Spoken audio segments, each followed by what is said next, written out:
my undergraduate college, Amherst College, had one architecture class that popped into the catalog and then popped out. So it's not even a regular thing. And it was actually architectural lighting design was what it was called. So specific. Very specific for somebody who didn't know anything about architecture. It's not like I got the survey of the field of architecture there. So no, it was, yeah. And that's on the East Coast, is that right? Yeah, it's in Western Massachusetts. Is that where you're from? Well, it's a little confusing where I'm from. Complicated, I should say. I was born in New Haven. My family moved out there when my dad went to medical school there. And then I lived there until third grade, moved out to Palo Alto when he took on a position at Stanford. And so I basically think of myself as growing up in Palo Alto. But I was born and had this New England sort of seed planted. And then after high school, that sort of made me curious to go back. I kind of wanted to just sort of spread my wings and have a little independence. So I was excited to go out of state to begin with. And revisiting New England was maybe prompted by that early experience. And then after having 4 years at college at Amherst, I did feel very bi-coastal for a little while. Right. But I did quickly flee back to the West Coast and have pretty much been here ever since. So I do want to ask, what was it like transitioning from Palo Alto, which is a fantastic weather, there's a lot of trees, it's California, and then going back to New England, it's a pretty different climate and a different culture, a different everything. Yeah.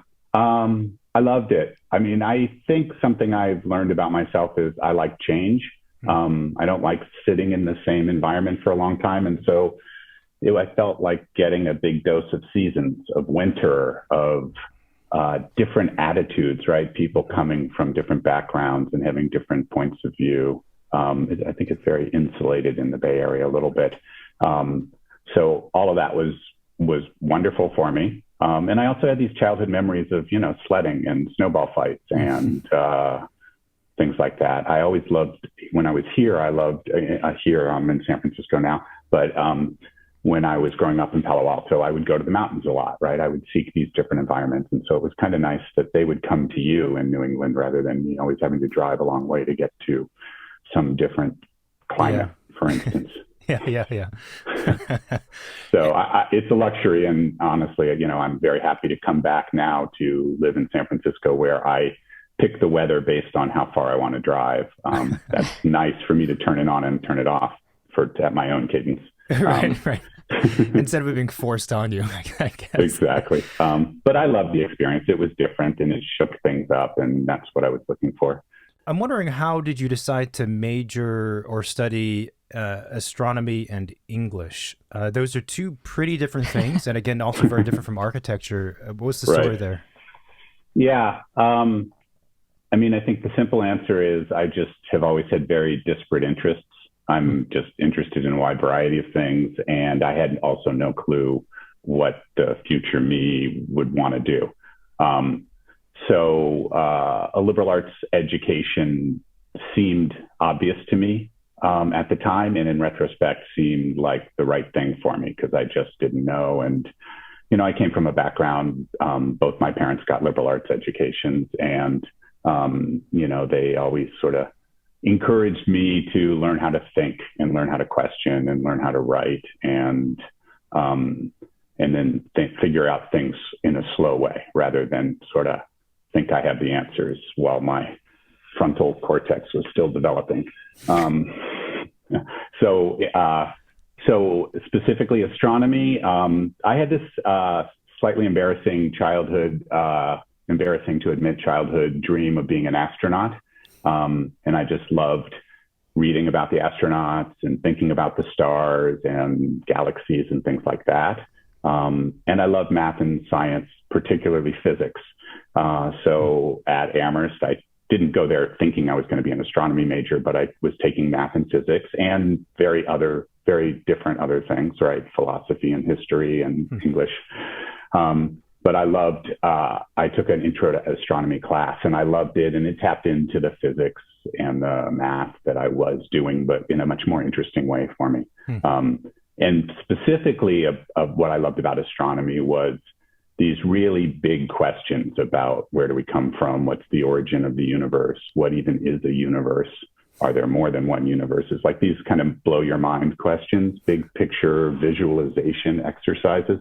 I did later realize that a lot of what I loved about science was the visualization and imagining things that you couldn't see in reality, right? Like quantum physics or the Big Bang or a black hole. Like those are sort of mind blowing, but there's a visual component to these understanding these things, or at least for me, there always was.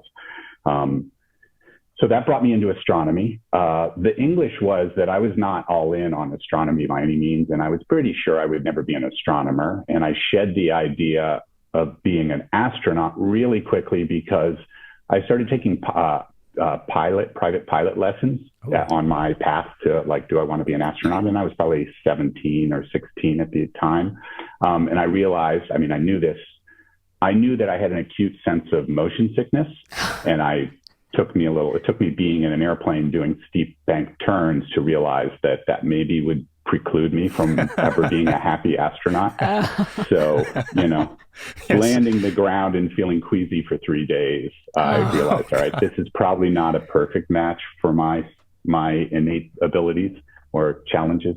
So that was the astronomy thing. The English was that I think when I was at Amherst, and probably still is the case from what I can tell, their English department was just amazing and they had the best professors.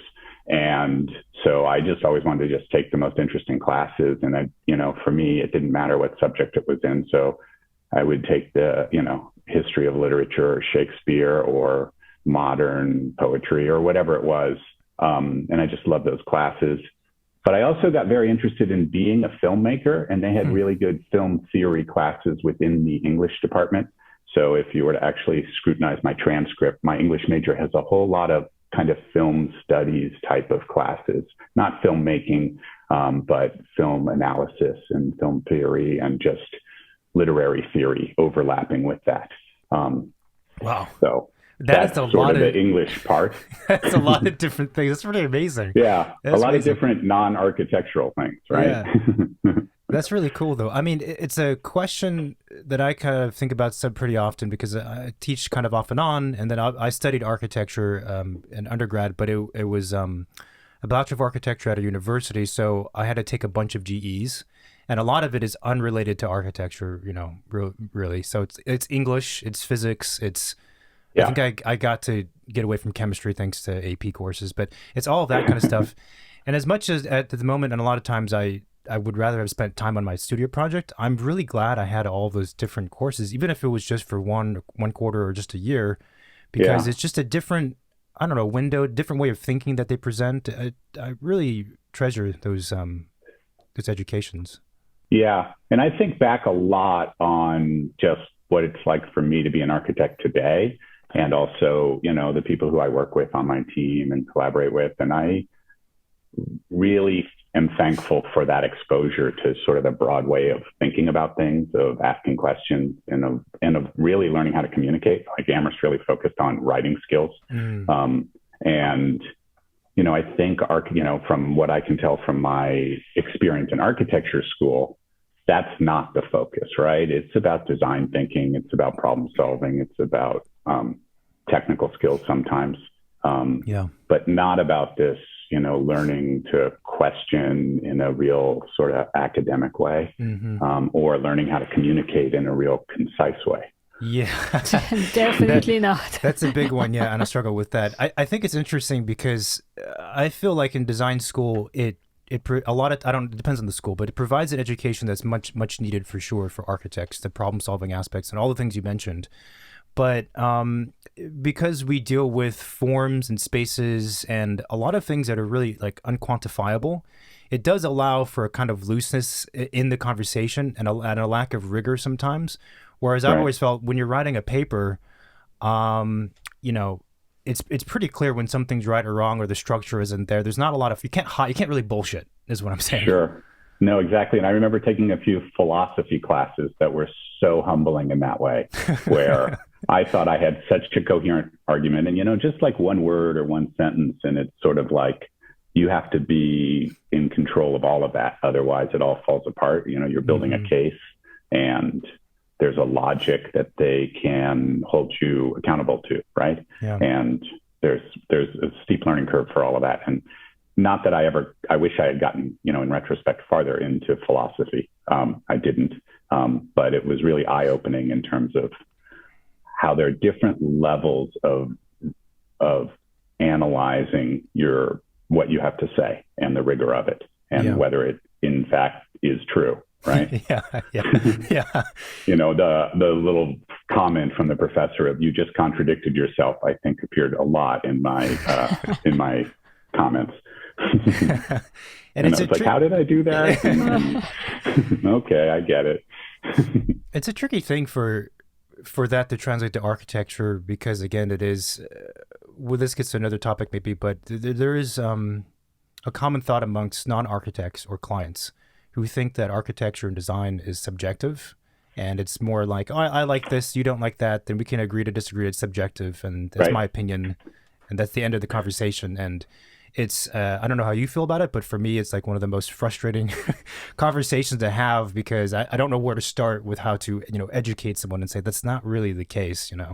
Yeah, no, that comes up a lot. At least I think about that. And yeah, I mean, I'm sort of two minds in that I think there are a lot of things that really are black and white. And then there are a whole slew of things of subjectivity, right? Like, is form really important in this project, or are you being distracted by form making and you should be solving these other problems, right? So I do feel like there's valid different tacts you can take, in architecture. Is the same reason I love Herzog and de Meuron, and I love Frank Gehry, and I don't think the two of them would agree upon much in terms of how they would solve the architectural problem, right?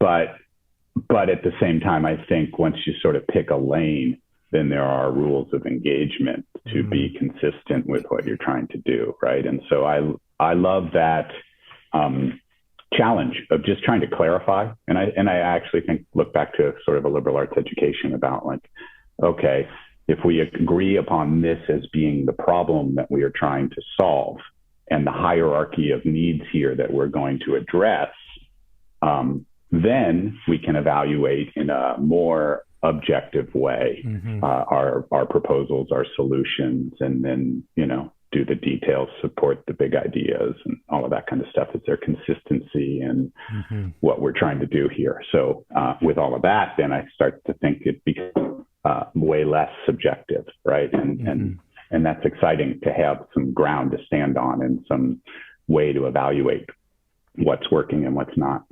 That's a great way to describe it. I like that idea of there are personal, let's say, preferences of which you could categorize as being subjective, and there's different lanes, but within that there's got to be a structure. I mean, otherwise, I've always wondered if you don't have an understanding of hierarchy and structure and that kind of base of knowledge that you described that you build from, I don't know how. Like for me, I don't know how I would do anything in terms of designing. I'm just forever riding a bike in place. I don't understand. Like, how do you know when you're done? Right. Yeah, no. So we've developed a little bit of a process in our studio of really trying to figure out on day one with the client and whatever team is going to be part of, putting this solution together, because it's super collaborative the way we work. What is the problem we're trying to solve? And it almost always isn't quite the problem that people come to you and say that it is, right? So it's like, okay, that's what you want. Why do you want that? And what are we trying to achieve? What problems are we trying to solve? And then you start to say, well, so it's not really that specific thing. And that specific thing solves the problem for you, but there might be other ways to solve the problem for you, right? Like they take two steps back and figure out before we hop in. And in this world where everybody has so much access to images online, so many people gravitate towards that final solution that they like, that resonates, right? And that can, to me, be very dangerous to be too attached to something too specific early on, right? We want to be very vague and as broadly open-minded as we can. We want to be a blank slate going into a project and just be listening and observing, the client, the program, and then the context, of course, right? Like, where are we putting this building and why does that solution that worked, in Texas not really work in the mountains or on an island, right? So let's just talk about other ways that may be more locally relevant to get at the same or similar solutions. So when you're first approaching a client and you have like that first meeting, and I totally agree with your commentary about the accessibility, access to a lot of different images, and then as a result, people are kind of drawn toward specific Pinterest posts that they found or whatever, right? Exactly. Yeah. So when you first have that conversation with a client and they are kind of, narrowing down on that reference image or a finite solution to their problem, is it difficult to get them to kind of do your turn or back out of that thinking and be like, okay, let's take, as you said, a few steps back, kind of reassess? Do they understand that? Or are they like, why are we bothering with this conversation? Why are you asking me why this, why that? Like, I just want to, So I think the answer is that for some people it's easy and some people it's really hard. And I think one of our roles as architects is to get the answer to which type of people they are before we decide that we're going to hitch our car to that train for 4 years or however long it takes, right? So the finding the compatible client to me is the make or break talent, the survival skill in my world, right? So it's how do you have conversations and find people who you can align with, both in terms of values of what you want to create, whether you think it's appropriate and exciting and something you're going to put this huge amount of energy into, and not be butting heads or trying to change minds, turn them into a different person along the process, because that's never going to be satisfying for anybody. And then also the communication, how well can you understand them and think that they can understand you, and you two can influence each other and change each other's minds and adapt, right? So these kind of early conversations of like, hey, I like your work and I'm wondering about working with you. And I say, or my partners say, we love your brief. And it seems like an exciting project, but let's talk through the working process and the style of communications and the open-mindedness to where this is going. How fixed is your notion of what you're trying to achieve? Like, that's something that I literally will ask a client, right? How much do you have the answer versus you're excited and that answer that you have in your head right now is a placeholder for something that maybe could be better or different, right? Like, people will answer that one way or another. I found something that is really, I think what I'm trying to say is that I'm lucky to be in the San Francisco Bay Area, where the people who are hiring architects to do most of our projects, but primarily the sort of high-end residential work, they're generally from an industry that's pretty disruptive and pretty open-minded and pretty breaking of norms. And they have a bit of a younger mindset. Some of them are really young, some of them are older, but they're in a very agile industry. And so their ability to kind of question and change lanes and adapt, I think is much higher in a way that I'm spoiled. And it allows these conversations a little bit more likely to be successful in a way that I'm hoping and sort of asking them to be. That's interesting. Are you talking about the tech industry? Yeah, specifically. Yeah. But I also think the predominance of the tech industry where I am influences all the other industries. So, the people who I know who are physicians or accountants or any number of, or architects for that matter, are deeply influenced by all of the people who we hang out with and who we talk about. I go to the parent social event, and the people there are a lot of tech people, and they're telling me about their crazy work style and approach to life. And so that all influences each other, right? So it's just sort of in the ethos out here in a way that I think is pretty wonderful for what we do. That's fascinating. I do remember, I was just going to add, I do remember when I first started out, I started practicing in the early 90s or the mid 90s. And this wasn't a tech dominated region. And so our early clients were more bankers and financiers and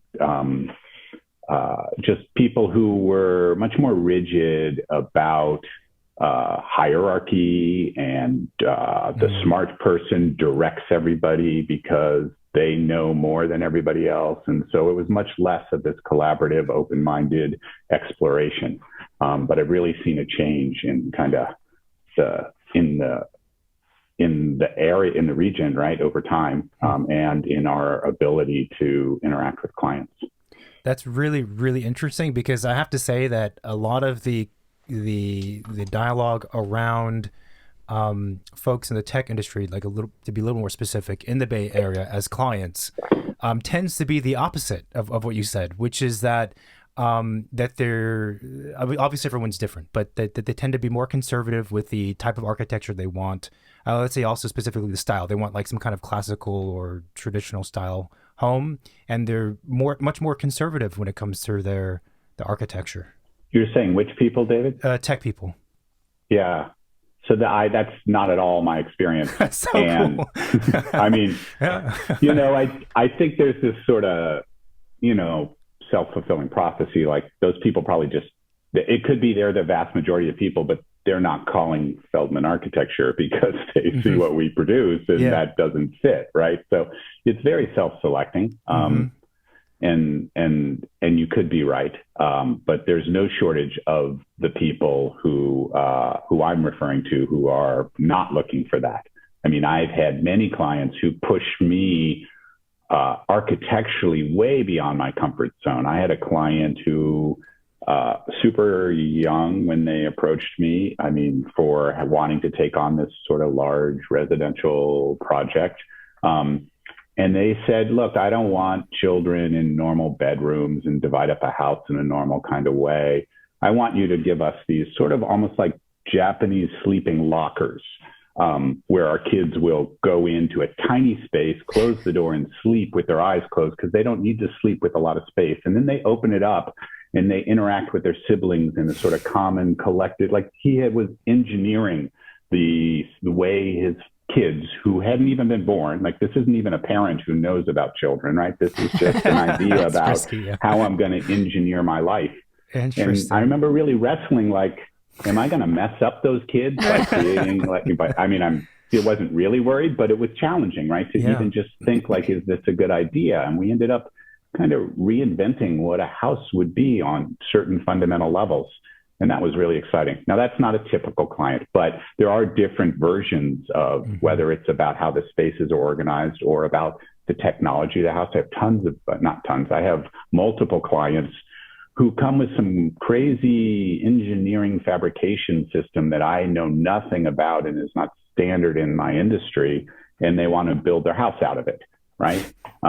And the learning curve and the, testing of the due diligence involved with that is mind-blowing, and is radical and is really hard to pull off. But I am constantly running into these clients who are pushing me way forward, like often in that case, too far forward. Like it was just too much for me to understand what they knew about machining parts out of aluminum, right, and, making them offsite and snapping them together. Like we couldn't control that process because it was outside of our skill set. That's remarkable. I think it's just remarkable for me because I've heard, again, the opposite narrative so often. And it's cool because, it's considering what we've heard, it's like, I don't understand, like, what is the gap here? Because you guys in this industry, you are, use the word disruptive. You are disruptive. That's part of your ethos. That's part of what you're doing. And then you want like a very classical house, like a super conservative. I don't understand. Yeah. But the self-selecting thing, I think, is a very, very good point. And I was going to ask you, how do you know if a client's good or bad? And I liked the part where you said, I will just ask them, like pretty straightforward, is what you're looking for what you have in your mind already, or are you trying to do something that's better and that's just a placeholder? I mean, the directness of it, I think, is smart. Yeah. Yeah. No, and it took me a long time to learn to ask that, but in retrospect, right, just kind of doing that post-analysis of what projects were successful and what weren't, it was quite clear that client alignment and the way we communicate is the absolute requirement for anything that's good, and is generally the problem with anything that went off the rails. And those are things that, I mean, you never know, right? People are always on their best behavior when you're interviewing for each other, and, you never see what they're like under stress, right? And also circumstances can change. We've all learned during this last few years how much things can change and how much pressure people can be put upon that, normally wouldn't be expected. And some people rise in those occasions and are just amazing, and other people really kind of fall apart and show their true cards in a way. So I don't know how to stress test a client, but I do know how to value test and communication test a client. And to me, that alone goes a long way. And is that typically one in-person meeting or maybe a Zoom call nowadays where you talk for an hour and a half and then you have a good sense? Is that like enough to get a ish? Yeah. I mean, I really don't know. I do feel like I'm pretty good at reading people. I do think emotional intelligence is the most underrated skill for architects. There's design and visualization and, originality and all of that stuff, but really just kind of reading people somehow seems to be always more important in the end. And so in terms of how quickly you can tell, I think sometimes you can, I was going to say sometimes you can tell really quickly. I will say now, if I'm being honest, how many people I was sure were the perfect client who weren't. Because I got so excited about some aspect of their perfect clientness, whether it's what they wanted to do was just so cool and radical and empowering, right? But then I didn't quite check all those other boxes of like, are they respectful communicators and are they good listeners, right? Are they going to allow us to lead them rather than not, right? So those things are super important. So I'm the optimist, I don't know a successful architect who's not an optimist. And so I'm always thinking things are better than they are in those conversations. So there's a challenge to like find the warning flags and really heed them and not just suppress them and kind of convince yourself. We've created this interesting, we call it the go, no go chart, where we just kind of have our key aspects of a project and client, and we give them a score of 1 to 5 on each one of these things. Really? And then it spits out a number at the end. And so we can't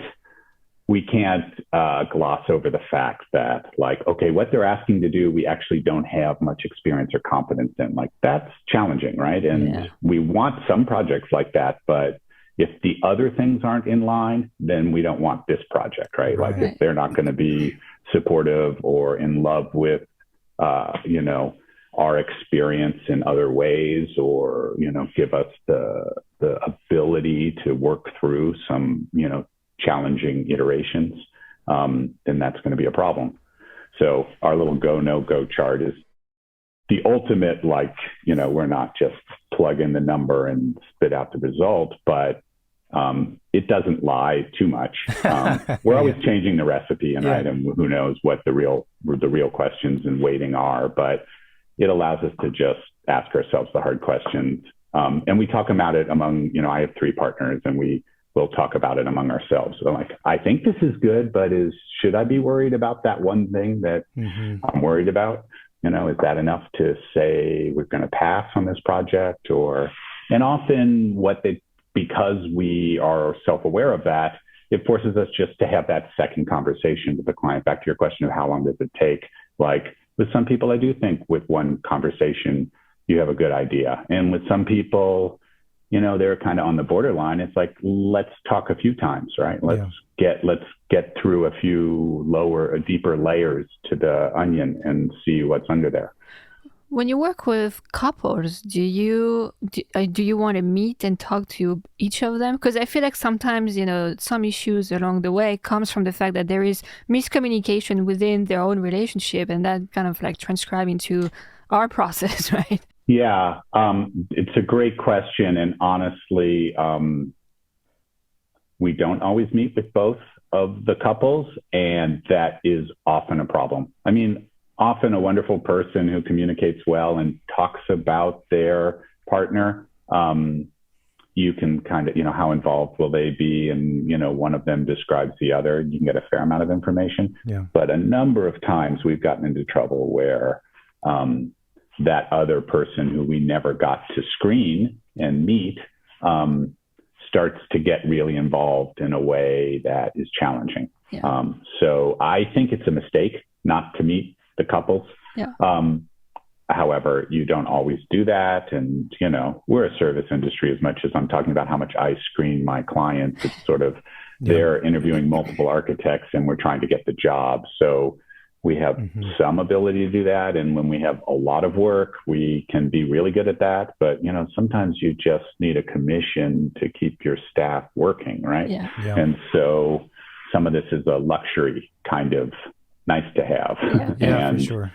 And it absolutely makes a difference, but we don't always have the ability to kind of be so thorough in our vetting. Yeah, it's a tricky thing. I was going to ask, I don't know if you can reveal, but what are some of the things on the go, no-go chart? Yeah, I wish I could pull it up right now. I'm not secretive about our special sauce or anything, but the most important, and we weight these things, right? But the most important ones have to do with our connection with the client, right? Like how well do we connect with them? How well do they know us and our work? If it's a repeat client, right? Like that in itself can sort of be enough, right? Mm-hmm.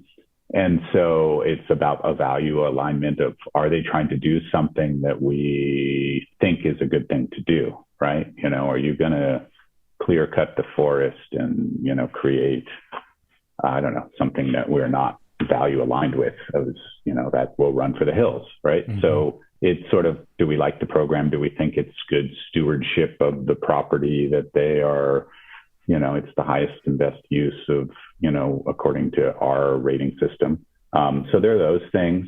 Budget is always a huge part of it because, as you guys know, if you have an unrealistic expectation of budget or schedule, then you'll fail, right? Like there's no way to be successful in that scenario without reestablishing and adjusting expectations or budget, right? Or schedule. So that's really important.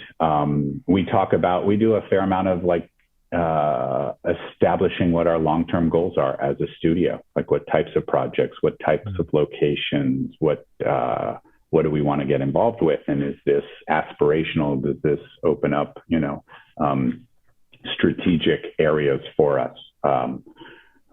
Will they let us photograph it is a question, right? We have a lot of important clients who sign non-disclosures and never want our work to be photographed. Well, that can be a wonderful project, and we like creating wonderful projects. But if it doesn't allow us to promote and get future work from it, well, then we have to devalue it a little bit. And that's not a must-have. But if we only took on projects like that, then we'd sort of fizzle to a stop pretty quickly, I think.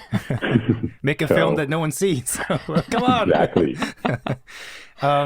Yeah, I was thinking about this the other day, and it's related to all this conversation, is that it's really difficult to have clients and this is not the client's fault, I'm not blaming clients, but it's really difficult for people to understand, especially with a ground up home like the ones that you do, how long it's going to take, the process, the money involved. The money is actually maybe the easiest thing because it's a number, but the effort and work and the teamwork that goes into it, even if, some clients are really hands-off. It's a vacation home. Just meet with me once a month. Tell me it's going good, and I'm fine. But that's pretty rare. Outside of that, it's a lot of teamwork. And again, you're right. It's like potentially a 4-year timeline, and it's difficult for people to wrap their minds around what that means because 99% of other things you spend money on, it's a pretty instantaneous transaction, right?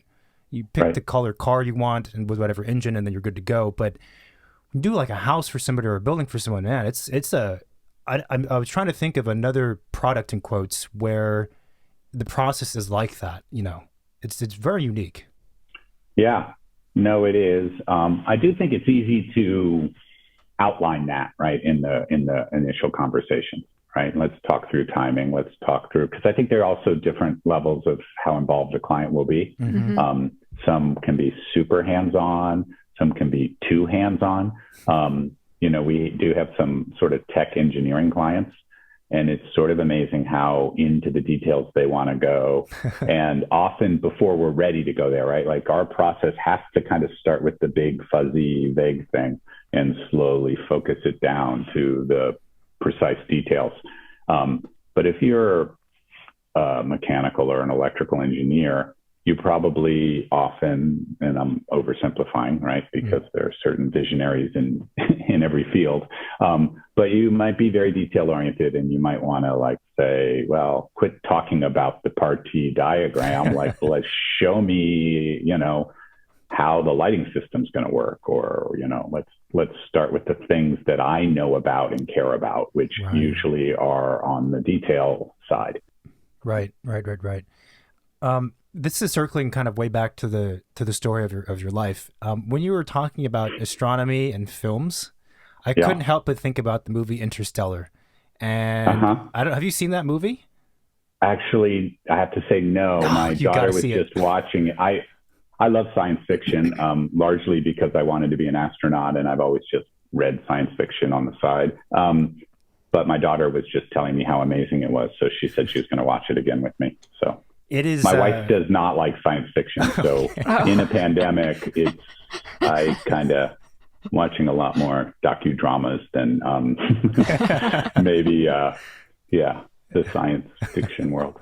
But yes, it's on my list, but I cannot refer to it. Sorry. No, I think you're going to enjoy it because you were talking about the visualization of some of these really abstract things, and obviously Christopher Nolan took a crack at it, and it is, I'll say that when I watched it, I was blown away. Simultaneously, though, not to out Marina, but she fell asleep during it. And I'm like, how did you fall asleep during this? Look, the first half I've watched was really good. So I'm sure the second half is really good. Yeah. Fair enough. No, I get that dichotomy, and I love those movies that often do make other people like very slow moving, but kind of deep, abstract things. So absolutely will bump that up on my queue. Yeah, let me know how it goes. So winding back then, so you're at college on the East Coast.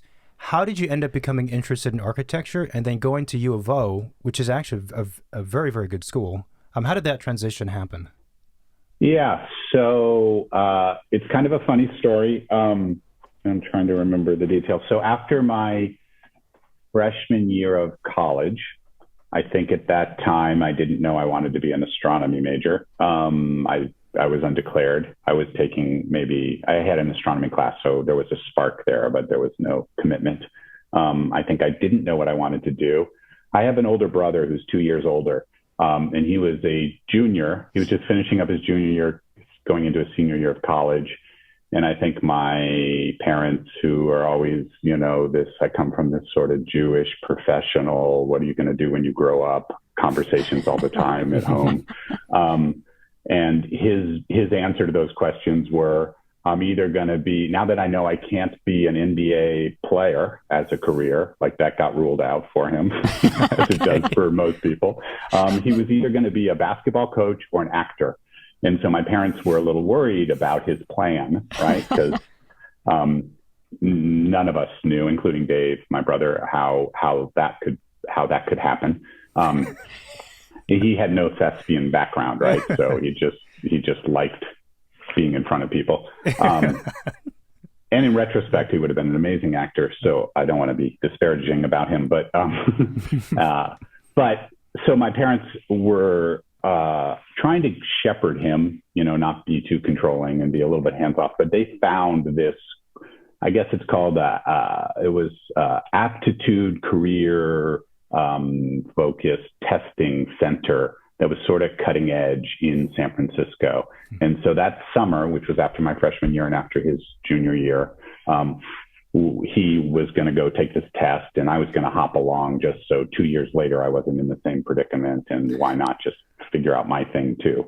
And we went into it where he had no idea what he wanted to do. And I always had these specific ideas. I want to be an astronaut. I want to be a civil rights lawyer. I'm always interested in something as a child. So I always kind of thought I knew the answer, but it was really not based on much. And I would always shift from one thing to another. So we take these tests together, and the irony of it is he was and it measures these sort of innate skills like,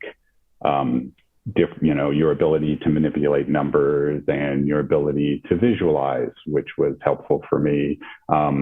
Lots of different things about letters and reading and thinking in different abstract ways, conceptualization. And his results sort of said he was pretty solid at everything. There were no weaknesses. There were no strengths. He could do anything he wanted. So basically the utility of the test for him was pretty much nothing, right? And then for me, who was always I've got a plan. I'm always excited. I don't need this. The results were mind-blowing for me because it showed everything was sort of on a scale of 0 to 10, that there were quite a few things that I was like a 2 or a 3 or a 4 that I just was not good at. And those things, and it told me for the actually first time, and I was probably 19 years old at the time or 20, that I was dyslexic and not even just mildly dyslexic. So that all came out of this test, which was mind blowing. And then it also told me all of these visualization things I was scored really high in. And it sort of a light bulb went off in my head about, okay, I love math and physics, but I love conceptual math and physics. And I hate the thing where I'm just going in calculus and doing all this number crunching because somewhere in there I'm going to make a mistake being dyslexic now that I know, and get the wrong answer, right? So I would have the number crunching stuff that would result in horrible coursework experience. And then I'd have imagine the beginning of the universe stuff where I was like, oh, I get it. I can picture that, right? This is wonderful and exciting to me. It also translated into my English in that I quickly realized I shouldn't read super long novels because I was such a slow reader. But if I read really short, dense things, that was the pace that I had to read anyways. And then I could absorb that stuff because I could only read at that speed. And all these people who could read really fast didn't spend enough time on each page to absorb it, right? So, and also I could picture these complex theoretical things as I was reading the literary theory. So it was very eye-opening in that I should find some profession eventually that was visually focused. And architecture instantly came up of hey, what about architecture? You like the math and the physics and you like creativity stuff, and architecture is all about visualization. And so architecture had not been on my radar as I love architecture and I'm always in awe of powerful spaces. That wasn't just something I was aware of as a childhood, but it opened my eyes to the possibility. And so I started looking at that, as well as a bunch of other things, product design, photography, a bunch of other things, filmmaking came onto my radar. And very shortly after that, my next summer, I just tried architecture. I did that Harvard summer immersion program for non-architects, right? The career discovery program.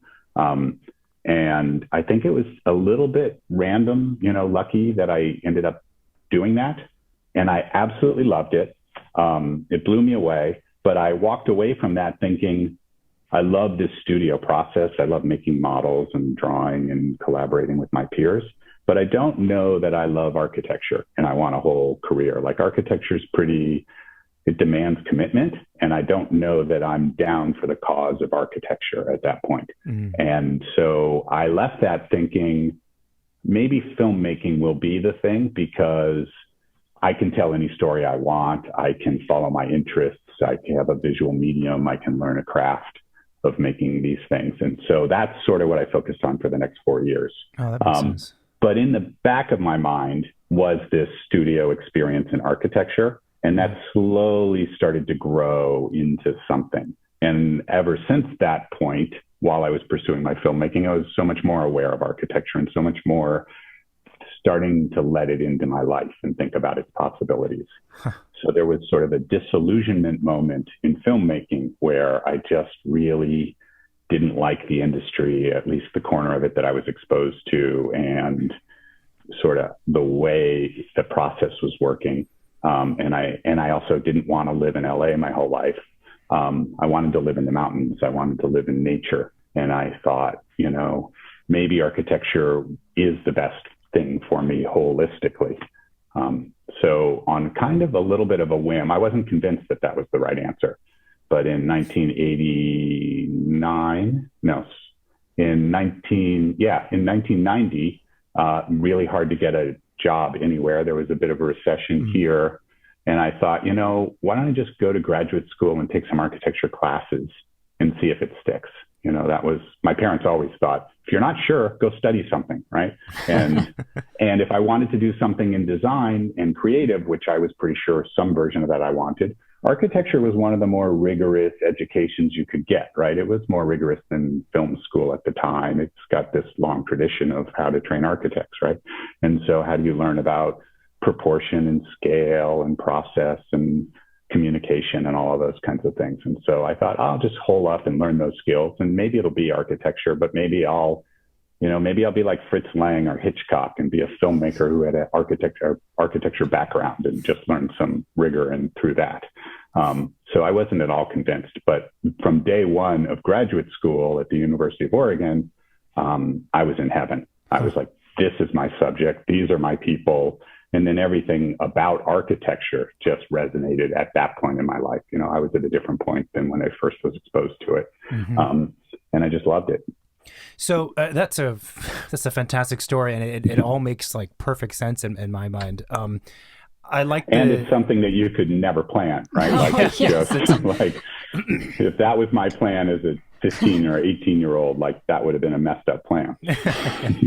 It's all over, but it does all kind of weave together and make sense. I liked you kind of highlighted something which is interesting, which there's a certain kind of love that people can have for architecture school and that studio environment and that process.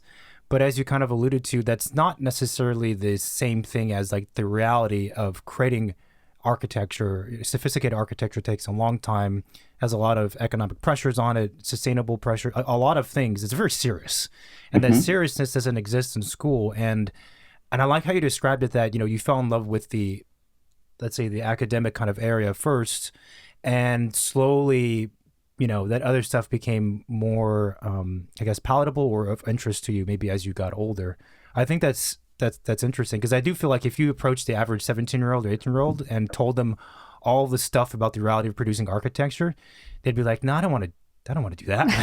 Yeah, no. And also I think it took, like, architecture is so broad, right? Like, to love architecture is kind of there are those people, right? But there's also, are you talking about these big, iconic buildings? Is that the thing you need to love? Like, that's not what I'm doing as a profession. I'm not making, international competitions and that sort of thing. I'm working on a more intimate scale and trying to, affect people's lives in a small way, a profound way, but like few people at a time. Right. And so even as I was first weighing, do I want to be an architect? What do I think of this field? Like, I didn't even know all the variety of ways that you could be an architect, and that what different types of architecture you could make, right? So it was actually thinking about sustainability. It was thinking about kind of stewarding the resources that go into our built environment and building in harmony with the land. Those were the first things that sparked me where I could find like a value alignment where how could I do something that I felt really good about, something that felt in harmony with the world and with my values and things like that. And that is the thing that sort of opened my eyes to University of Oregon, which had this very strong sustainability program. You know, it was sort of early adapter, early leader in that area of kind of, you know, energy modeling and passive design and those type of things. It was not fully all in on that. Like, it was a very broad school with many different competing and conflicting and contrasting opinions about what good architecture is, but it had this solid green architecture camp within it, you know, that butted its heads against all the other camps. But that was there, and I got exposed to that, and that drew me there, and that was super exciting. And so how long were you at that program, or how long was the program for? That's a 3.5-year master's for people who don't know anything about architecture. Right. I would say. I mean, some people knew something and some people didn't. Right. I didn't. That's a very intense program. So you finished the program, and then did you end up practicing and working at other offices for a bit of time before founding your own office? Yes. I worked for 2.5 years, I'd say, although... I worked for about 1.5 years at other practices. I was doing commercial, residential, large-scale residential and commercial TI work, and a bunch of things in San Francisco. And then at about 1.5 years, I was not loving my environment. I did like being an architect. I wasn't questioning my career, but I wasn't sure like how to get in, want to be the seniors in the principals in the firm that I was in, or a firm like that. So I wanted to try other things. And I always was a little bit independent minded, and entrepreneurial. So, I did something that was probably in retrospect, a little bit, cavalier, but I quit my job. I got married, which I don't think was cavalier, but that was just happening at the same time, which maybe was a mistake. My wife and I traveled for half a year. And I also bought an old fixer-upper, an old Victorian house in San Francisco that I did a gut remodel to. So I took on like all this uncertainty all at once, right? A new marriage, and I'm fixing up a house, and I'm maybe going to pick up freelance work. It was a very robust time in the economy. So my old employer allowed me to freelance for them. So I had sort of a safety net, right? They would take as many hours as I could give, and they knew me and I knew them. So there was a little bit of a backup plan there, a little safety net. But then I bought this old house, and it was a gut remodel, and it was a very steep learning curve, but a wonderful experience. And then I found a local architect who was just doing small scale residential work. He was doing new houses and gut remodels, but he was a modernist in a time where there were very few modernists in San Francisco doing this. And he was an old school guy who drew everything by hand. And I approached him and said, how would you like, help? How would you like to pay me to do your stuff on CAD and get you up to the 20th century here? And, and he loved it. And so I had this sort of mentor. And so he started becoming my residential architecture mentor. And I worked maybe half time for him. I had my own house. I stopped the office TI work and multifamily work, because I now found sort of something that was more compelling as a side job. And then I picked up small kitchen and bath remodels, somebody who wanted to expand into their attic or their basement and those sorts of things, and kind of grew my practice. And it was just me for a long time, for a few years. I was working on getting licensed at the time, concurrent with the time that I was interning and freelancing. And then sort of, my house got published in Sunset Magazine, which got us more small TI projects, which at least allowed me to be more independent, if not architecturally excited. And then a breakthrough was that, the classic, my parents allowed me to design a house for them, a vacation home down in Carmel Valley. And that was my first ground up. I was doing ground up commissions for Phil, the Phil Matthews, the architect who I was working with. So I had experience with ground up under his umbrella. And then my parents kind of gave me my first commission on my own. And that really was kind of a breakthrough moment for me. Right. What was it like doing that first project on your own? I mean, I guess there's several layers to that. The one, because it's a first ground up, under that you have authorship over, but also because it's your parents. How was that process? Did you interview them before you took on the project? I'm sorry, you don't pass and go. Yeah, no. When I mentioned that I wasn't good at screening clients, that is an extreme example there. No, they were wonderful. Although, they were not looking for a radical modern house, and they ended up getting one. But they were trusting, and it was a vacation home. So there was a little room to stretch them more than maybe would have otherwise been the case. Yeah.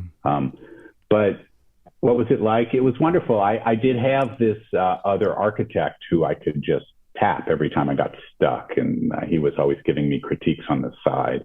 And so I kind of had some safety net a little bit, but honestly,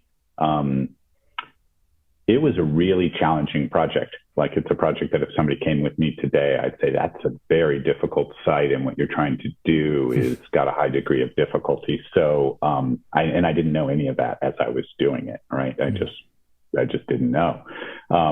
So it was on a very steep wooded hillside, right? So kind of placing the buildings around the trees and dealing with grade and waterproofing and access and all of that stuff were super challenging. And I was trying to throw out all the cool architectural ideas in my head because I finally had a client who maybe would be receptive to them. So it was an ambitious project, and I learned a ton from it. And it got published and won some eco design awards, which started meaning that, resulting in the fact that the phone started ringing for people who didn't just want kitchen remodels. Suddenly some people wanted houses on beautiful pieces of property in harmony with nature, right? Wow. Which is what that house was. And that opened up a lot of doors for sure. It's crazy. I was wondering about your education, like broadly speaking. I was wondering, like, how much of it do you think came from those early years when you were working with that other architect and then the first project versus the time at University of Oregon? And I'm talking about the skill set of being able to design a building, not so much like the client relations and technical construction stuff, because obviously that happens when you're practicing, but having the big conceptual visualization of like Interstellar and things like this versus pen to paper, drawing a floor plan, having spaces flow, having the forms make sense. Did a lot of that kind of become more crystallized and education happen when you were operating as a professional during this kind of freelance time? Yes. I mean, a lot of it happened like last year. Like, it just keeps happening, right? Like it's a humbling profession. And, I feel like every time I sit back and reflect, I think, all right, now I feel like I'm in control. But last year I really wasn't, right? Like, I said that to myself for the last 20 years, right? So I feel like those early projects, I do fundamentally believe you learn more from doing things than from, sitting around talking about them and absorbing and theoretical exercises. So it was very hands-on experience doing those early projects, doing my parents' house. And it really allowed me to understand stuff that was jammed into my head in graduate school in a way that I had no idea how useful it would be later. At the same time, I'd say the technical education that I got in architecture school was pretty light. I think there was stuff there that I just didn't absorb in the way that would have been more useful. I was more interested in big ideas when I was in graduate school, and I just wanted to talk about design, and I didn't really want to get caught up into building technologies and waterproofing and all of that stuff. And so that I kind of had to reteach myself. And actually, more importantly, I would say I never really taught myself. I just hired people who knew how to do it better than I did and collaborated with them. So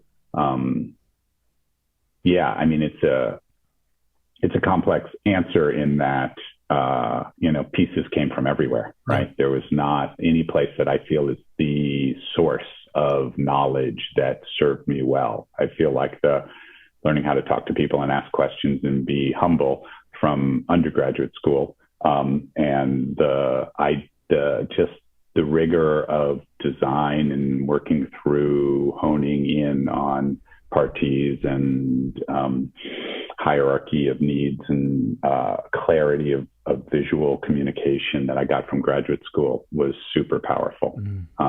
But I think most of what I learned was in the field and working with consultants and other architects. I've always had a strong set of peers in the architecture world who would give me advice, right? Like, whether it was Phil Matthews, that first mentor, or just other people like myself, who were young architects in the city, like, holy shit, this just happened. What would you do in my shoes? Or will you just look at my drawings and give me a critique, right? Well, let's just go through. This is what I think is great. What's your reaction? Yeah. So just that kind of openness to feedback. And that's why you get that feedback and you're like, oh, okay, now I get it, right? And I didn't before. That's great. And so the office was formally founded in 2003. So just for a sense of kind of timeline, how much time before that were you pretty much doing your own thing before it I guess was registered as a business, or however you described 2003? I think I was freelancing in different capacities and working on my parents' house probably in 2001. And then around 2003, I got licensed sometime shortly after that. I was working in my basement with 4 employees because work had picked up. And when I had my first child, my daughter Sasha was born in 2004. That's when we decided that was too many people in my house with the baby crying upstairs and 4 of us down in the basement. So then we got a real office, and grew to 6 or 8 people for a while. And how big is your office today? How many people? Are, about 32, which is, we've grown in the last year or so. There's a lot of work out there right now. And this pandemic has been kind of crazy in terms of opportunities, at least the second half of the pandemic. The first half was kind of crazy in the opposite way. Yeah. Work drying up and trying to make payroll and keep people busy. But so we're now 32, but we're 32 mostly remote people who have not really all worked together in the studio. So I don't even really know what it's like to have an office this size in a non-pandemic moment. Which is kind of scary. That's interesting. Yeah.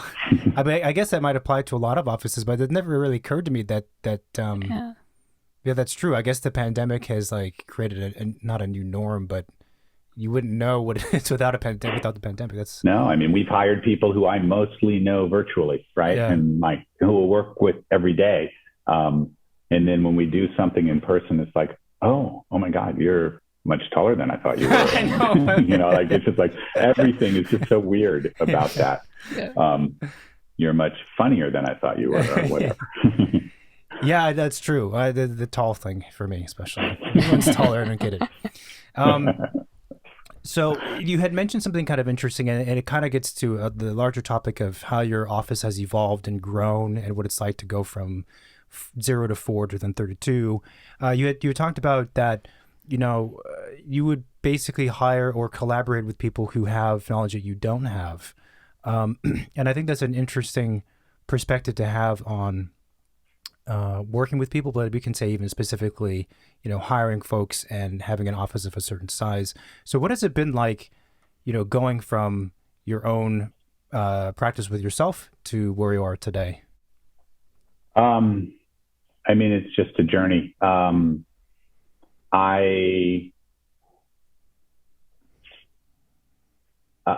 Mostly it's wonderful, right? It's stressful to have it all weigh on your shoulders. and for you to be the quality control of everything, right? There's just a lot on an architect's shoulders in a project. And, I was always the big idea person and get excited and communicate with the clients and talk to the consultants and stuff. But the rigor of building drawings, a drawing set, a construction documents, and the detail-orientedness of the follow-through and all of that stuff was always kind of frightening, and I always felt a little bit like an imposter. And so bringing in people who were really good at those things was just very comforting, very empowering. And then also, I think we've worked through, it was probably like 6 years ago that I brought in a partner. And it was a little bit controversial, and it was a risk at the time. And this was somebody we were maybe 12 or 14 people, and I brought in somebody from outside the organization to be a partner.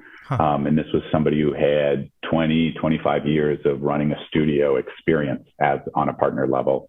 He wasn't a founding partner, but he was sort of a studio director. And bringing them on was game changing in terms of bringing a rigor to our work, and also in terms of me learning how to let go of things, right? Like here was clearly somebody who was better than I was and had more experience in a whole slew of ways.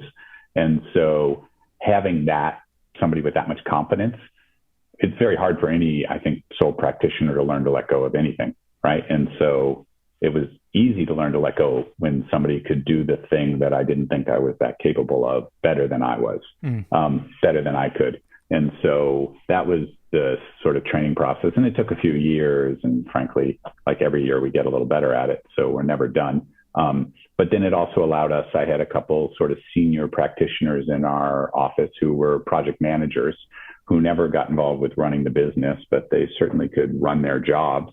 And I kind of elevated these two who had been with me a long time to be partners also. Because the first partner taught me how to kind of create this environment where my role maybe wasn't design director of everything that leaves the office, right? But more of a, I'll set the direction and I'll ask some tough questions, but it's more of a collaborative studio than an oligarchy or something, a monarchy.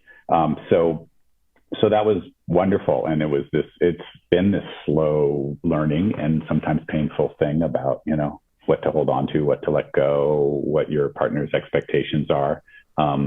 But what I found is that my partners are so different than I am in terms of their skill sets, in terms of the way they think about architecture.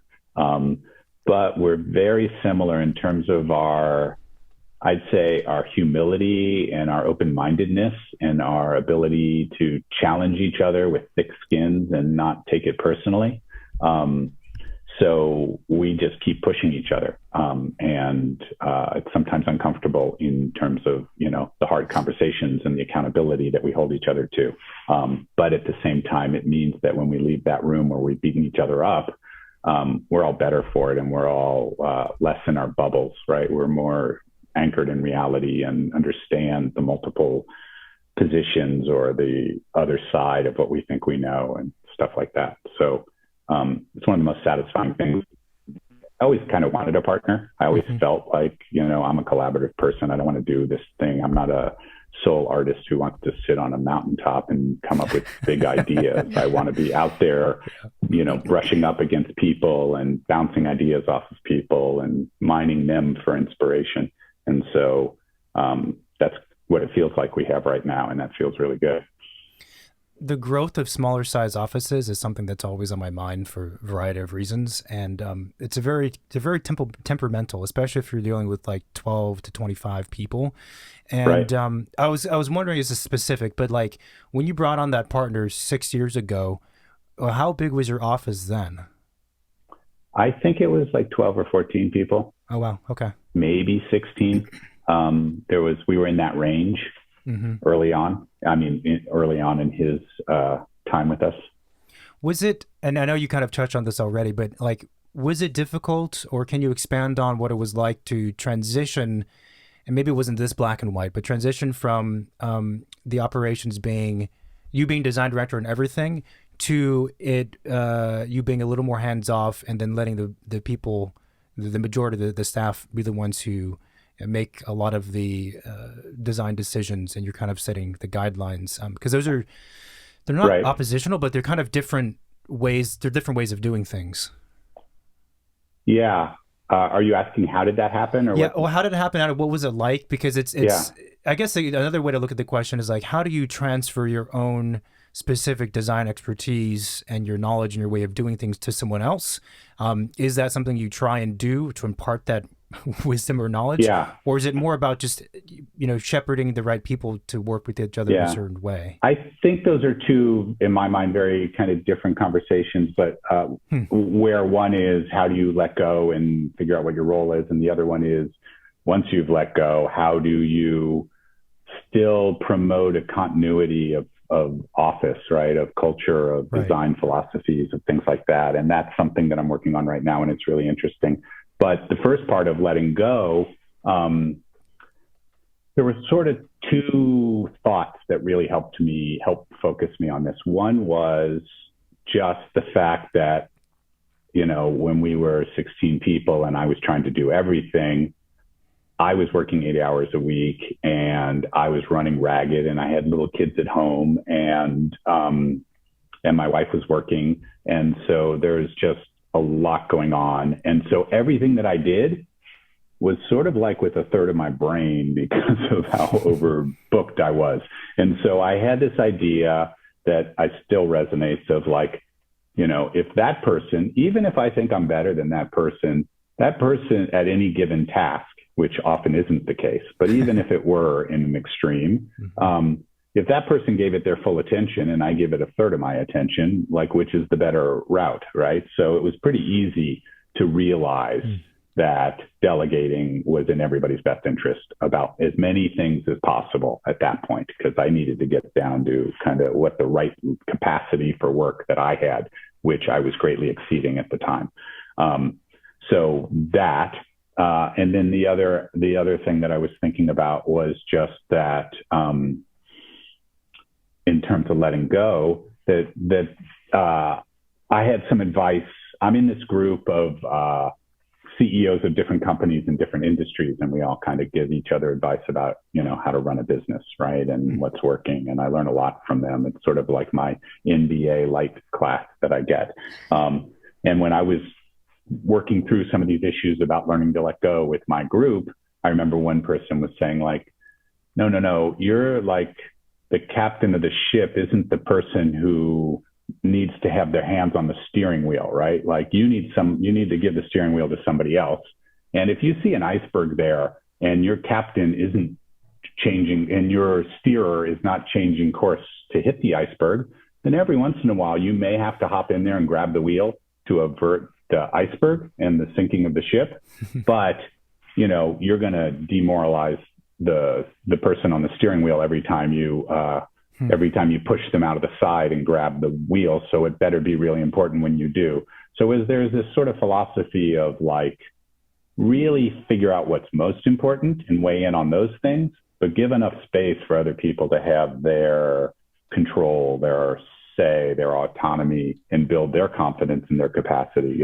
This whole concept of delegating and elevating, right? Like bring them up by giving them more and more power. And, they were telling me that my primary goal is to grow the future leaders of the studio, more than to make sure I put my mark on everything that goes out of the office. So that's something that really took a while to come to that realization. And so, but that really resonated. And the more I think about it, the more it guides me. So then the other kind of part of the questions that I asked, which was I don't know how you would describe it, the transference of design expertise or whatever. Yeah. So I think there are a lot of ways to do it, and I don't think I have any magic formula, but in the pandemic actually has helped me focus on, like, I've just been more aware of this as being a need and a goal and a process.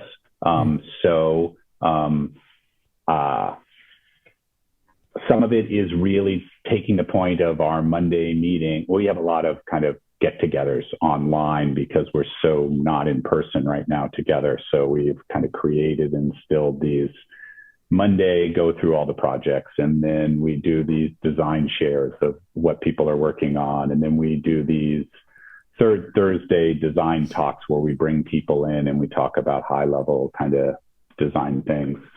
So we have all these different opportunities to kind of get in front of the whole group.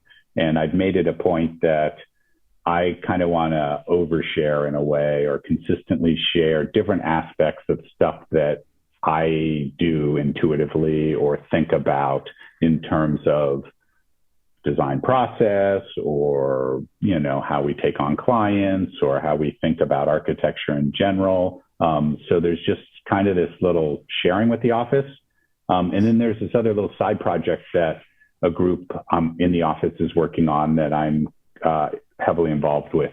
And it's about how to start a project, because I'm not in on every project at the beginning, right? Where my partners and I divide up the work, and sometimes we collaborate on a given project, but sometimes they're on their own and I have nothing to do with it. And so there's this thing that we're calling sort of the design narrative, or we call it GIF, which is gather, imagine, focus.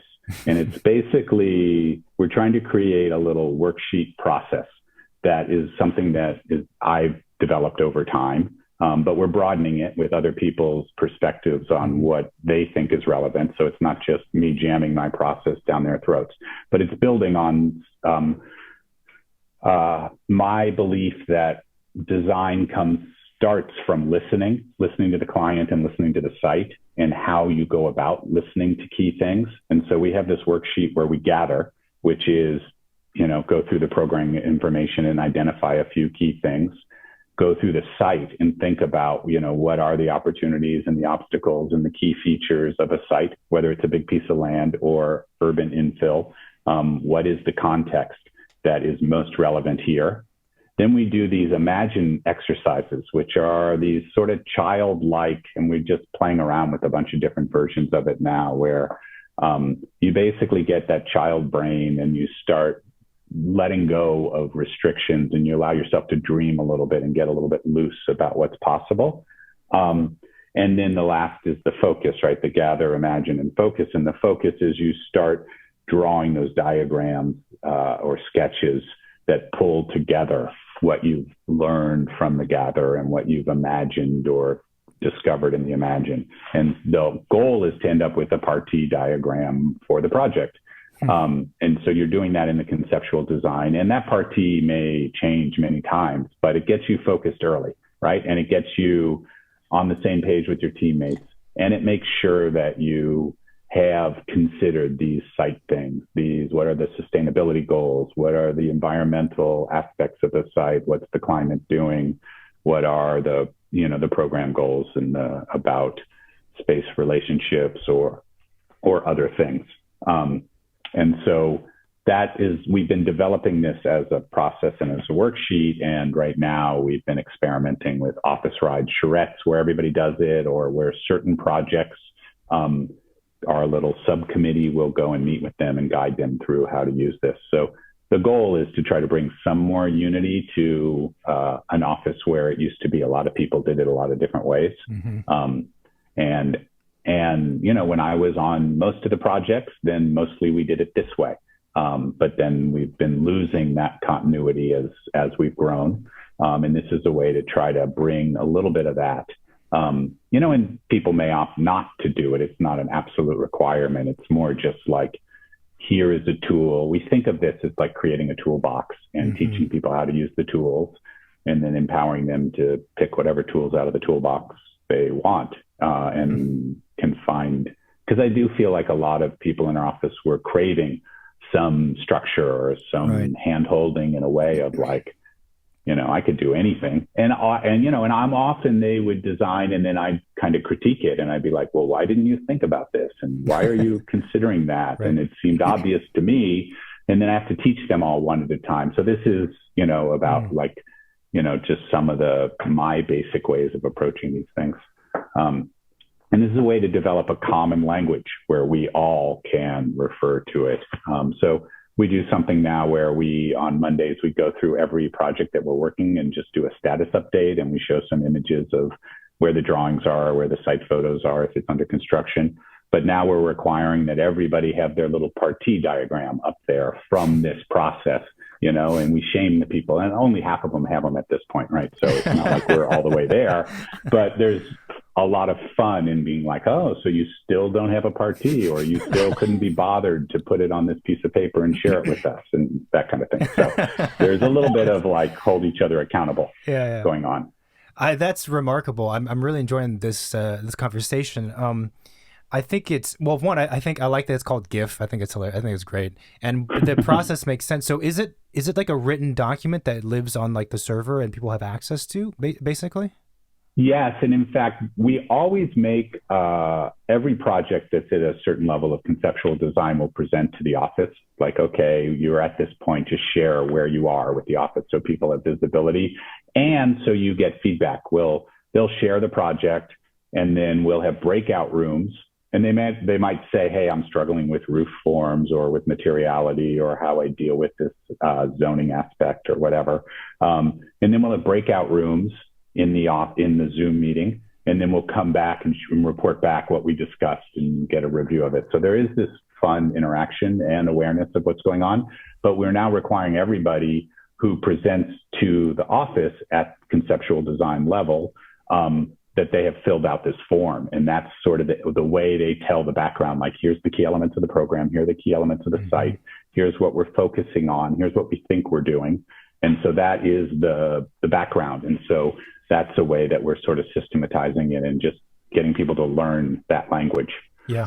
Do you find it difficult for your team to admit what they might need help with? Because I feel like in a, like 30 people office, there is not competition, but you compare yourself to others in the office, and admitting that you don't know something, you're struggling with something when maybe others don't, might be something that's difficult, right, to express.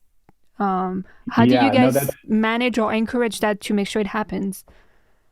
Yeah, I would just say that makes sense what you're saying, and that's just not a problem for us. And I think it's because I've always been somebody who models this this humility about how hard it is and how this is what I think's working and this part isn't working, right? Like, so I never feel like I'm presenting something that's fully baked. I always think, like we're deeply an iterative process, right? Like it's going to suck for a long time until it doesn't, right? So we're we take pride in the humility, right? And so, and also I think it's just, we know how hard it is, right? We know what, like the finished projects and, ours on a good day and the architecture that we're aspiring to do, it's pretty tight and pretty resolved. And the stuff we're drawing early on, we know it's nowhere near that, right? So we can see the gap between what we're drawing on day one and where it needs to go. And we know it takes a village to get there, right? So that's just part of what we all, like nobody here thinks they can do it on their own in my studio. I know I can't do it on my own, and I say that every day. And so it's pretty easy for the younger people to absorb that pretty quickly. And frankly, we're interviewing people and we're talking about like, if you think you got it all figured out and you don't need to learn anymore, you're probably not going to be the best employee here, right? That's right. I always remember hearing an interview with Alvar Aalto, and he was like in his 90s and he was drawing by hand in this beautiful way. And he was talking about how, architecture is an old person's game. Like you just don't know anything until you've been doing this for 60 years or I don't know what number he said, but it was kind of daunting, whatever number. It was like, oh, okay, I really don't know anything then. Because if you didn't know it, right, and you're the master. Yeah, and if you lived to 200, you'd be saying the same thing, but only instead of 60 years, it's 120. Okay, Alvar, exactly, what are you doing? Exactly. So, but we've also talked, like when we present to the office, we've asked people to say, tell us what you think you need most help on. Okay. And people are excited about that. And then often that is what we focus on. And then often it's like the thing that you think is working, maybe the whole studio thinks you missed something. Like you made this assumption early on that we want you to re-question, right? And so that's super helpful too. Yeah. Oh, that's very cool. The blind spots. It sounds like you're pretty locked in. I mean, not in the sense you have all the answers because you've described that, but like you're thinking of the right questions, and it's a big difference between being a talented designer or architect who can do things on their own versus someone who can successfully lead an office or have the desire to lead an office and to think about it structurally, but also give people freedom and all these different layers. And all of it seems to be present in this conversation. And one of the things you said I thought was fascinating was the GIF document is more a tool in a toolbox rather than you need to do the step-by-step thing to have success. And like, I feel like understanding that document as you described it that way could be very fruitful, because it's like, even if you don't follow this path exactly, at some point you're going to have to ask these questions. I don't think any architect can deny it. Like, those questions have to be there regardless of your specific day-to-day process. And I think part of the success of those pieces and the way the studio is working to the extent that it is, and it certainly is a lot better than it used to be, is that I think my partners and myself get really excited about designing our business like we get excited about designing architecture. Like, it's just a design problem. And just like our architecture, we want to keep changing it and keep improving and saying we're never done. Mm-hmm. And it's the same way with our process and our business and our workflows. Mm-hmm. Mm-hmm. We should spend a bit of time talking about sustainability, because as I mentioned before the call, interestingly, it's something that we've wanted to touch on, but hasn't quite come up for various reasons and whatnot. And producing sustainable architecture is a focus of your office, and we talked about it a little bit with U of O. I guess one of the questions I have is like, what is the challenge with producing buildings or homes that are sustainable? I don't know, there can be challenges. It could be in terms of executing them, actually producing things that are sustainable, or even having clients who are interested enough and are willing to pay sometimes extra money or more money to create architecture that is that way. Well, we've been having these conversations for a long time. So in some ways, it's just sort of part of our process, in that first house that I designed for my parents was passively heated and cooled and won, AIA Green Design Awards. It had living roof and water catchment. Well, actually, that one didn't have water catchment, but the next one did. So just a lot of these things that I had learned at the University of Oregon were starting to get implemented in the early projects. And then if they won an award or were published in a magazine, those were mentioned, which meant that a lot of clients came to us who were more than normally open to these issues. Mm-hmm. And I'd say the Bay Area in general has a pretty kind of environmentally aware and focused, and certainly recently with wildfires in California and what's happening just on a global scale with the climate, that's on so many people's minds. But in the early days, that wasn't. But the few people who did care about that tended to be disproportionately calling us. Mm. And so we had a lot easier challenge, less of a challenge than I think my peers. So I remember, talking to other architects who couldn't get their clients to care. Right. And I do remember thinking out loud with my coworkers, how do we sneak this stuff in? Right. Like, how do we just make let's just over insulate this building? And that's not a client question. That's just means and methods that we're going to kind of put in there. Right. Like, they don't need to know what Title 24 minimum requirements are and that we've exceeded them. Right. That if they don't care. Obviously, some things do cost money, as you alluded to, and those things we wouldn't sneak in because we're up against budgets, and everything has to be scrutinized when you're over budget. So you can't just sneak in the giant system that is adding, thousands of dollars. So but I will say just a couple things in terms of what our challenges are. One is at an office our size, making sure that all projects have, like, kind of like that GIF exercise, have some consistency in how they're asking the sustainability questions, right? And so we have a little sub-focus group in our office, the sustainability group. My partner, Ty, is the sustainability director, and he's kind of super deep knowledge in this area. And he works closely with Ben Welty, who's kind of the directing a lot of this stuff, managing a lot of this stuff. And they will meet with every project on a certain cadence, right? There'll be the pre-design meeting, there'll be the SD meeting, and there'll be one at each phase. And they'll have a checklist of like, all right, let's talk about overall goals. Let's talk about now mechanical systems and window glazings and all of these type of things. So there is a certain rigor of asking the questions and holding ourselves accountable. And that's a new thing that we're kind of cross-pollinating all the projects. It used to be that each partner had a different affinity towards this and commitment to this, and also different knowledge set or a different way to go about focusing. Because even Ty, who is sort of the green guru, and I may have very different conclusions about whether you should go down this path or that path, right? Like, it's not a black and white field. It's rapidly evolving, and our understanding of what the responsible thing to do keeps changing, right? And keeps questioning. And every year it's a moving target, right? So this group of Ty and Ben meeting with people does bring a consistency, and then they present to the office quarterly. So we're having a big conversation about, what research are we doing? What new tools are we doing? How are we, like right now, there is a growing focus on just how can we calculate the embodied carbon and the operational carbon? Like, it's just only recently, in my understanding, that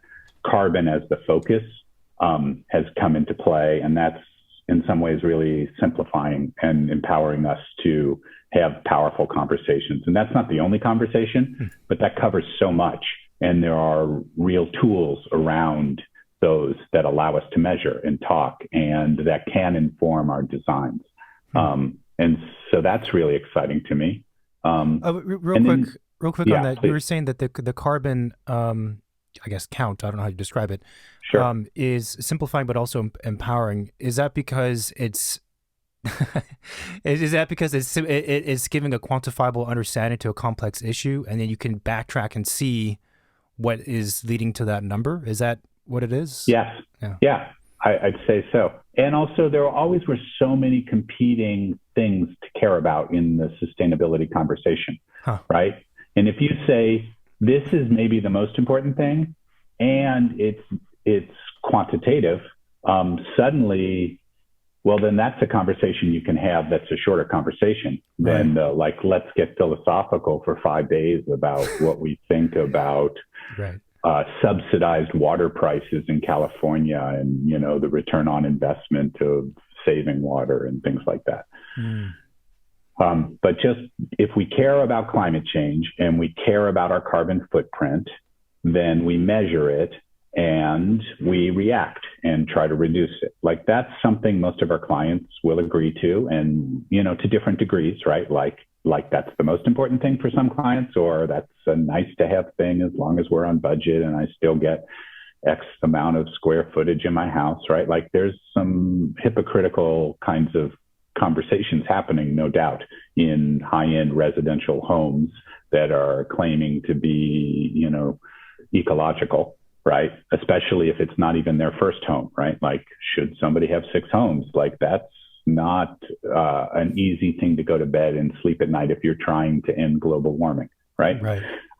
So there are a lot of tough questions that we have, and that we also have with our clients about all these things. How does one go about figuring out the carbon footprint of a building, and then its use? Yeah, so there's just software that does that. There are a couple competing softwares, but basically you put in, even at the schematic design level, you can model it, right? You can put in this is our wall system, right? This is our foundation. This is our roof. These are the materials that are in your building. and where are they coming from, right? Because the transportation to get them there is part of the story. And so it will spit out a number. And it will split out, more importantly, a graph that tells you where all the offenders are in your building, right? And pretty early, we learned that it's concrete first and steel second, right? So if we can reduce the amount of concrete and the type of concrete, right, because there's lower carbon concretes, and if we can reduce the steel, that goes a huge way. So those are things we need to know early on. And we need structural engineers, particularly in this conversation, to work with us in a way to think about, mass timber framing or other ways of laying out the building that kind of are less carbon intensive, less concrete intensive. Yeah. I love concrete, and it was sort of the wrong answer when the software spit it out the first time for me, right? That's a bummer. And I kind of had read it before we got the software, and I knew but to see it come out that way, it's like, all right, no more dodging this question. I think the point of it being as this quantifiable, this number, is actually really, really important, and it makes me think of a larger issue, which is, we kind of touched on earlier on in the conversation, which is that the design in a lot of cases is very elusive, it's philosophical, it's all these long conversations, hence all the discourse around it. But when you're dealing with other people who are not architects, you can't ask them to sit down for like a 3-hour lecture, 2 days in a row for them to get it. It doesn't work that way, and there's a power to having design information or information that impacts design be conveyed in an ultra concise way. Like, that is so powerful. Yeah, I totally agree. And I think like our early avenue into kind of sustainability communications with our clients was very much done through the US GBC and the LEED programs, right? And our clients would get the like, oh, are we LEED platinum or gold, and what's the difference? But that spreadsheet of how they calculated and all the different things, like the clients never understood that. And we would never talk about that. I mean, we would say, oh, we need to do these things to get a few more points, right? To get you up there. And so it did empower us. It gave us a little power to push the clients in all these different ways, but they never understood it, right? And carbon, they understand, like that's just simple, right? And I don't want to oversimplify, like the way we measure it and the way it is modeled is not greatly accurate for us at this point. So there's still a long way to go. It's not like we've solved this problem and instantly we can measure everything. Sure. But directionally, it's pretty clear. Yeah. And as we get better at these tools and are embedding them in our process, I think we'll get a high level of accuracy out of all of this. A couple of questions more from the, I guess, client's perspective and from my understanding of that kind of population. The first is that LEED, LEED in all caps, is still like the big thing that most people are aware of, I feel like, and they want that silver, gold, platinum. They want that status. So I guess one question is, how much... How impactful is LEED, like truthfully, in the way they measure things? And then another question, which is kind of different, is that there's a prevailing idea that to do something that's sustainable will cost me more money, period. Right. And as if that's true or not. Yeah, those are both questions I've thought a lot about, and I've had a lot of conversations with my clients. As far as the sort of LEED as a tool and as a process, it was super helpful to us early on. It kind of held us accountable in a way for certain areas that I'm sure we would have not considered, right? Because it's pretty thorough top to bottom and in all these different areas. And so it gave a rigor to our asking these questions and following through with these commitments. I mean, it's a tough profession just to meet code and budget and clients' expectations without adding more to that whole agenda. If you are leaving it to yourself to impose a layer of sustainable mindfulness to all of this or goals agenda to it, it's hard to really keep track of all those things. And so the lead process was, kind of a cheat sheet, a scaffolding to build off of, that has been super useful. And even now that we kind of have done that a bunch of times, I still feel like it's really useful, for a lot of projects. And also in the end, to keep our commitments. I can't tell you how many times something that we committed to material wise is not available because of the distributor or something. And the contractor wants to substitute non-FSC or non-certified or whatever, some product, right? Lighting product that's not going to quite allow us to check that box. It's really empowering to say, I'm sorry, we made these commitments and we need those points and you've got to go and just follow through with that. It was very easy in the early days for I remember specific conversations where a cabinet maker would say, we don't get the FSC paperwork, but we're greener than those people. Like, here's our sustainability story. And so there was all this greenwashing that would work its way in where nobody really had to do anything except be good at marketing to satisfy these things. And so this filters all that out. The other thing that LEED opened my eyes up to was just all the inspections in the end, like the blower door tests and the quality of insulation inspections and those type of things, the calibrating the mechanical equipment, right, and getting that inspected.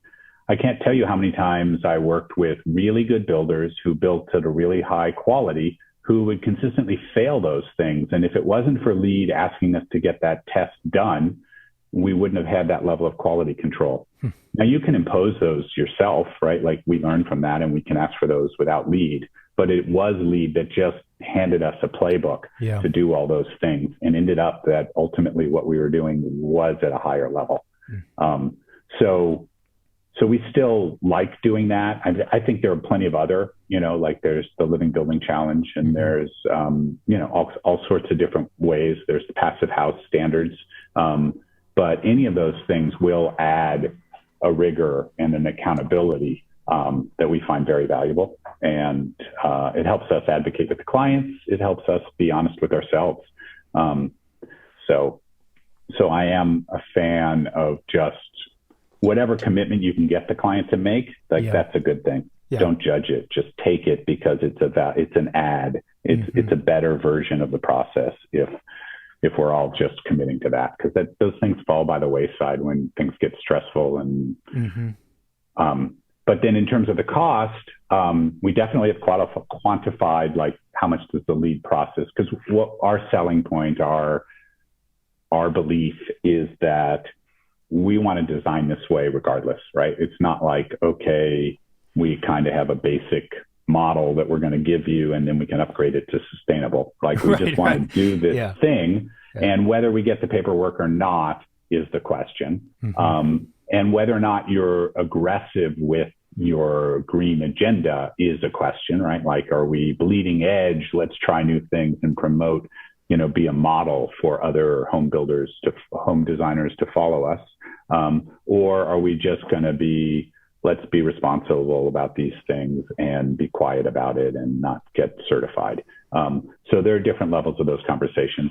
And on day one, we have that conversation of like, most of what we're proposing doesn't cost more. Or if it costs more, it costs such a small amount, right? Like I'm going to push for well-insulated buildings and FSC responsibly sourced products, right? Like those don't have to cost more. They cost a little bit more. The framing, lumber, if it costs 5 or 10% more for the material cost, but most of the cost of your framing is the labor to put it in, which is the same, right? So it's the increment, the small adds that and that's our basic spec. And we tell people we're going to do that whether you ask us to or not.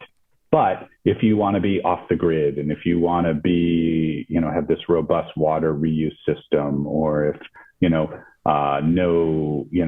completely VOC free household, all of those type of things, we're encouraging you to do that. But there are costs, and let's just talk about, the cost and return, what you get for it and what it costs in these different areas. Right. I think those are all both really great answers, and we're coming up on the hour, 2 hours here. But there's another thought that I guess that some people have is you can take kind of a typical designed home, or rather you can design a home or a building without thinking about sustainability and then just kind of trick it out by layering on top like tech, solar panels, whatever sensors and stuff, and then that'll kind of neutralize everything that was there. All the harm you just did. Yeah, exactly. Yeah, no. And that comes from just sort of my education of like, you kind of have to, I remember a professor saying, you got to earn your solar panels. Like you got to get to the point where you've done the other things before you add that. And frankly, this day, a lot of people aren't earning their solar panels because you can get to net zero with enough solar, period, right? You can get to carbon neutral in our calculations if you add enough, energy generation on site.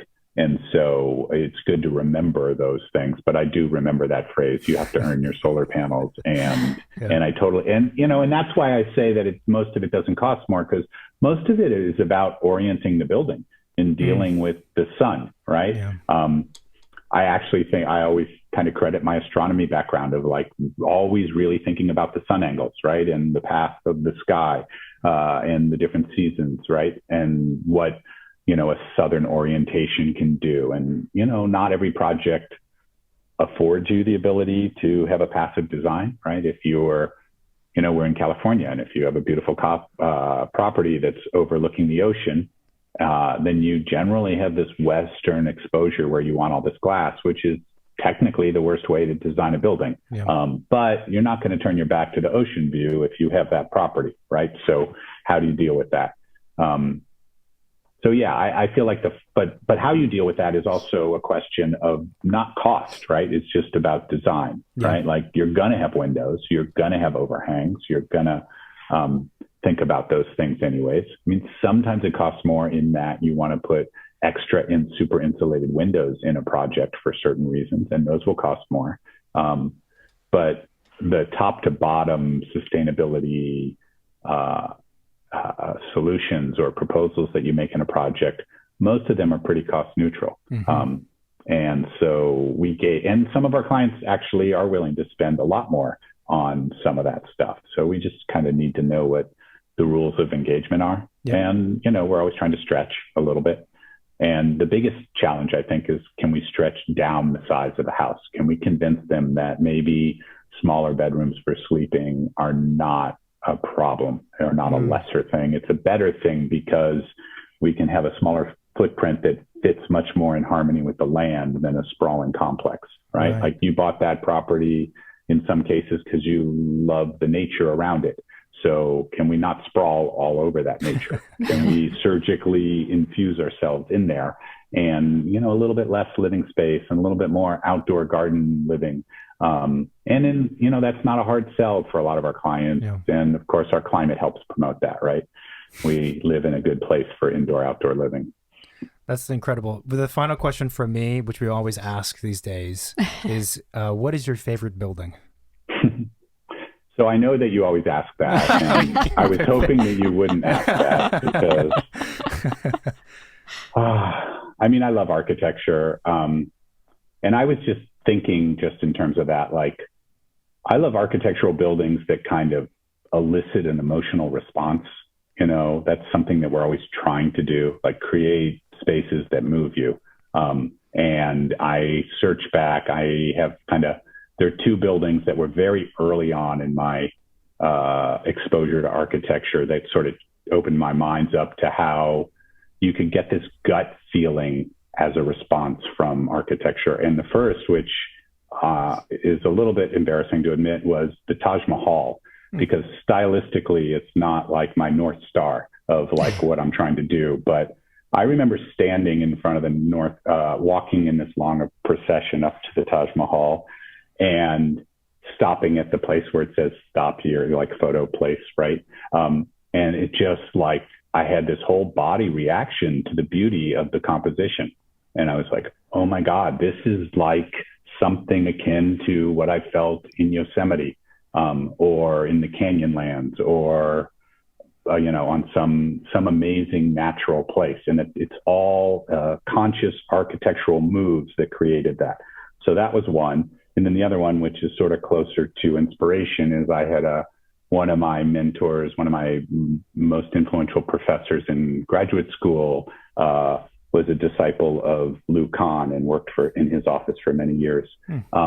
And while I was studying from him, I went and saw the Kimball.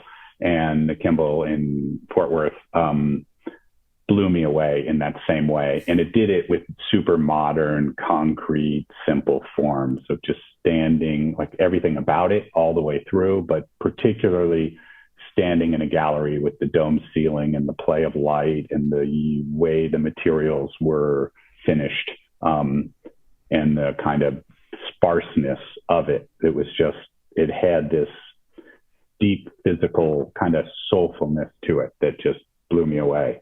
And so I'm always attracted to architecture that elicits an emotional response, that there's just something primal about what they've done and how it releases these feelings. That's fantastic. Wow. Jonathan, this has been such a wonderful interview. I'm so glad we had you on the show. Thanks for taking the time to do this. My pleasure. I enjoyed it. And I didn't think that talking about myself would be as unpainful as this has been. So thank you for that. Yeah, absolutely. Thank you, everybody, for listening to this week's episode of The Second Studio. I almost said the Midnight Charrette. Me too. I was just thinking that. Yeah, that was the old outro. What's happening here? We really appreciate it. If you like what we're doing, if you like this interview with Jonathan, then please support our show by leaving a review in the Apple Podcast app. That's a good way to do it. I think you can also rate the show on Spotify now, but I don't know if you can leave a review. If you can, then do so. Other than that, you can find us on all the other podcast platforms, and we're on YouTube as well for the interviews mainly. And so you can subscribe, comment, etc. on there. Our website has all of our episodes as well. It's secondstudiopod.com. And we are on most of the social media, Facebook, Twitter, and Instagram. You can DM us, share our post. That also helps. Mm-hmm. And if you want to send us any messages, you can also reach out through the hotline, which is 213-222-6950. You can leave a voicemail, send a text message, and we'll try and get back to you. We've been not so good at responding right away lately because it's been text messages I do. Busy. Oh, okay. Because it's easy. Email, it takes us a little while to get there, but eventually we will. Some of them are a little bit late. It might be like a year later. Sometimes I get these more complicated messages and I want to spend time looking at it, which it's not always the best thing because a month goes by. But whatever. I think that's it for all the plugs and things, right? That's it, yeah. Stay tuned for more fantastic guests coming your way. And thanks for listening. Thanks. Bye-bye. Bye.